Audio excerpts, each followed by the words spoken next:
নমস্কার, লাভ গার্ডেন চ্যানেলে আপনাদের সবাইকে স্বাগত। আজকে আলোচনা করব জামরুল গাছের পাতা পুড়ে গেলে কি করতে হবে। জামরুল গাছের পাতা অনেক কারণেই পুড়ে যেতে পারে। অতিরিক্ত পরিমাণে গাছের গোড়ায় জল জমলে পরে এই গাছের গোড়ায় জল জমা ফলে এই পাতা পুড়ে যেতে পারে, বা অতিরিক্ত পরিমাণে গাছে সার প্রয়োগের ক্ষেত্রেও পাতা পুড়ে যেতে পারে, বা বেশি পরিমাণে যদি গাছে খাবার দেওয়া হয়ে থাকে তো সেক্ষেত্রেও গাছের পাতা এভাবে পুড়ে যেতে পারে। যদিও ফাঙ্গাসের কারণে এই সময় গাছের পাতা পুড়ে থাকে, তো এই ফাঙ্গাসের হাত থেকে আমরা কিভাবে গাছকে রক্ষা করব। 1 লিটার জলে 1 গ্রাম ব্লাইটক্স সঙ্গে প্লান্টোমাইসিন 1 গ্রাম মিশিয়ে ভালো করে গাছে স্প্রে করতে হবে। 15 দিন অন্তর অন্তর যদি গাছে স্প্রে করা যায় সেক্ষেত্রে এই পাতা পোড়া রোগ থেকে গাছকে মুক্ত করা যাবে।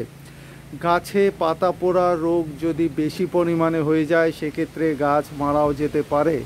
তাই এই পাতা পোড়া রোগ থেকে গাছকে বাঁচাতে হলে 1 লিটার জলে 1 গ্রাম ব্লাইটক্স ফাঙ্গিসাইড সঙ্গে প্লান্টোমাইসিন 1 গ্রাম দিয়ে 15 দিন অন্তর অন্তর ভালো করে স্প্রে করতে হবে।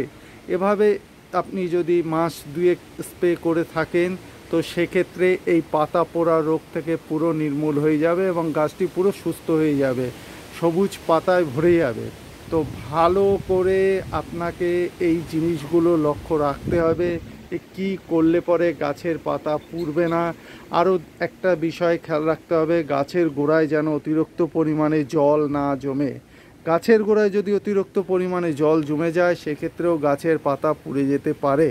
তাই খেয়াল রাখতে হবে গাছের গোড়ায় যেন জল না জমে, ড্রেনের ব্যবস্থাটা ভালো করে রাখতে হবে এবং অতিরিক্ত পরিমাণে গাছে সার প্রয়োগ করা যাবে না। অতিরিক্ত পরিমাণে গাছে সার প্রয়োগ করলে সেক্ষেত্রেও গাছের পাতা পুড়ে যেতে পারে। তাই আমরা সব বিষয়ে খেয়াল রাখব এবং গাছকে সুন্দরভাবে গড়ে তুলব। ভিডিওটি ভালো লাগলে চ্যানেলটিকে সাবস্ক্রাইব করবেন, লাইক কমেন্ট করতে ভুলবেন না।